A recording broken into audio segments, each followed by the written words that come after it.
It was one fine night. I was chilling in my room, listening to music, when my phone started ringing. I answered the call, and it said, "Can you hop on a flight to Chicago to film D Rose?" I calmly said, "Hell yeah!" and packed my bags with excitement. I mean, I've been watching D Rose since I was a kid and loved him, so why not? As I began packing my bag and contemplating on what gear I was gonna bring, I stumbled upon a choice of which monitor to bring. I said, duh, I'm bringing my travel monitor, which is the Atomos Shinobi. But something lurked in my mind to bring my second monitor. But this monitor is too bulky and heavy, I said, but it kept lingering on me that I should bring it. Eventually, I gave in and said, whatever, I'll bring it. So I packed my bags and headed on a flight to Chi-Town.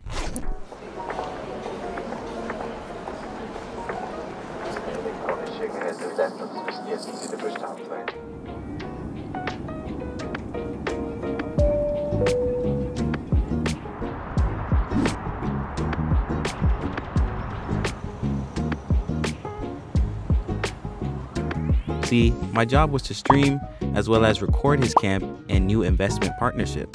And it was someone else's job to bring this thing called a switcher that allows my camera to be connected to the live stream. As more hours went by, the chances of me getting the switcher became slim. So I tried every way possible to make do with what I had. After countless of hours of research and testing to no prevail, I went to sleep and said, I'll tackle it tomorrow. Upon arrival, as my driver was schooling me on how I was blaspheming by saying LeBron over MJ. Dude, it was 1-2 dribble shoot. Now you got a motherfucker that bounced the ball 230 times going three. Dude, it's no structure to this game nowadays. Back then, you had to have something in your corner, some structure. 1-2 bounce. That's why these guys couldn't play Mike right now. I was still tweaking, trying to find out how I'd make this work. When we finally were ready to set up, I told the producer, we don't have a switcher. His flight got canceled. I then had some time to quickly brainstorm what to do. You see, this equipment could record, monitor, and transmit 4K video using HDMI and 12G SDI connections. It could also record up to 8K 30 and 4K 120 in Apple ProRes RAW. It's a camera to cloud device that supports remote collaboration and can send proxies to editors. And stream? Boom, we got it. I just need Ethernet and we were good. Until the Ethernet cord wasn't compatible with the one in the wall. I then thought again, let's use Wi-Fi. But their Wi-Fi, you had to actually sign in on a browser. I then quickly thought, find me someone with an employee Wi-Fi. I put it in, added the RTMP server and the passcode, and boom, we were live. I broadcasted a clean feed with professional audio right as Derrick Rose arrived.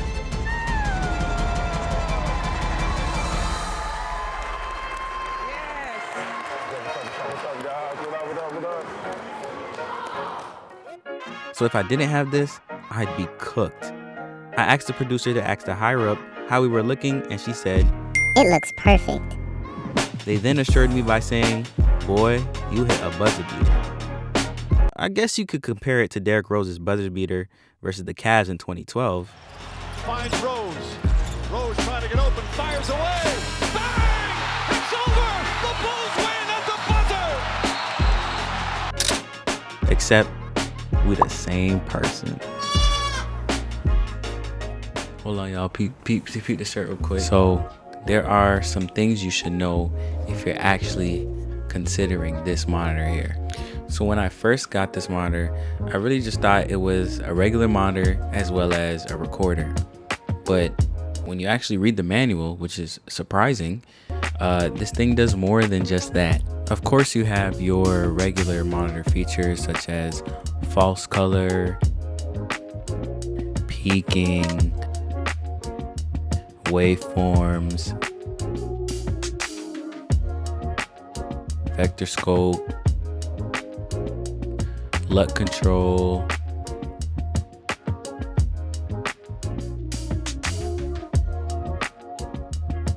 but this monitor can also store videos onto the SSD, and you can play them back at any time.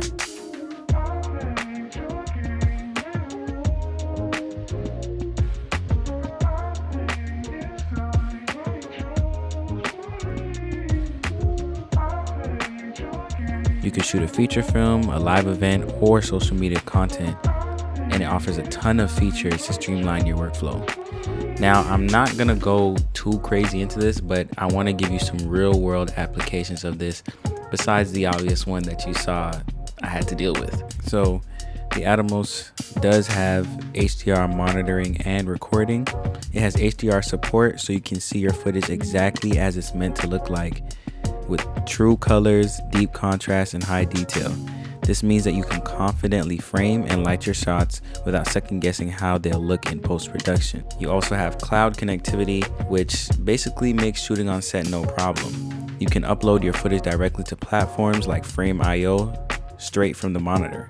This is perfect if you're a team or you're working remotely and you need people with instant access to files for feedback or editing while you're still rolling.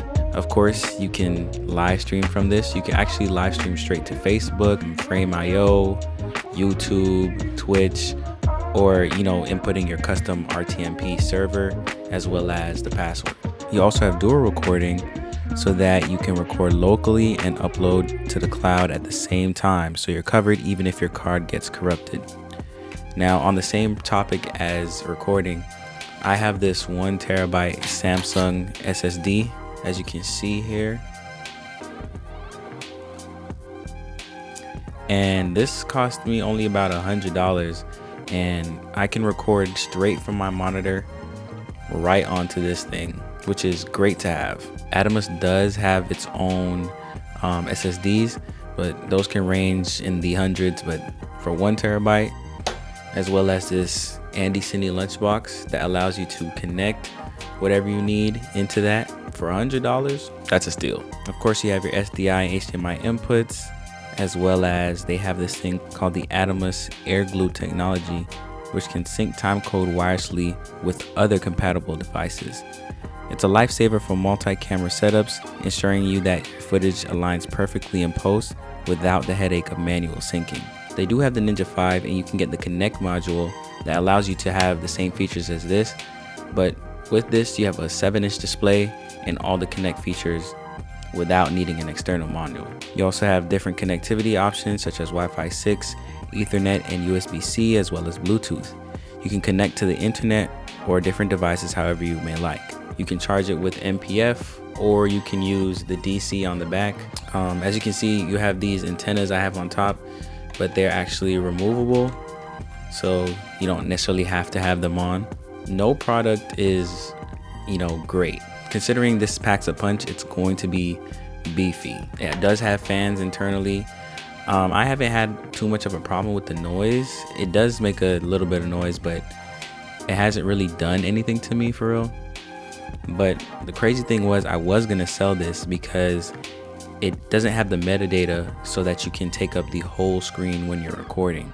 If you want to see your settings when you're shooting and you click the HDMI info display, it's going to punch in a little bit. However, if you don't want the settings on, you can view it full screen, but that's just one thing to make sure of. I will also say that it drains a lot of power, I'm not going to lie. I have a 99 watt V mount, and usually when I'm using my Shinobi, my smaller monitor, it usually takes me maybe about 2 days to kill it.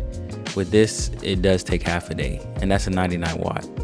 But if you have multiple V mounts on set, you'll be okay. I do think this is a great monitor. I don't think it's for everybody, however.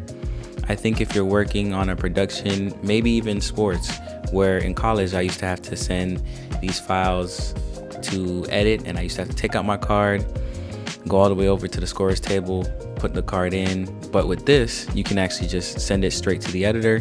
They can get the proxies, edit it, and bam. I do think it is good if you have multiple cameras or maybe some sort of workflow or production. I think it would be really suitable. I'm actually going to use it now as a production monitor, whether that's to make clients see it or, to walk around with it kind of like that. But I'm definitely going to keep it. I was so close to selling it, but Atomos, you kind of won me over. It's a great monitor to have, and yeah. So if you like the video, please like, comment, subscribe, and stay tuned for more videos. I'm out.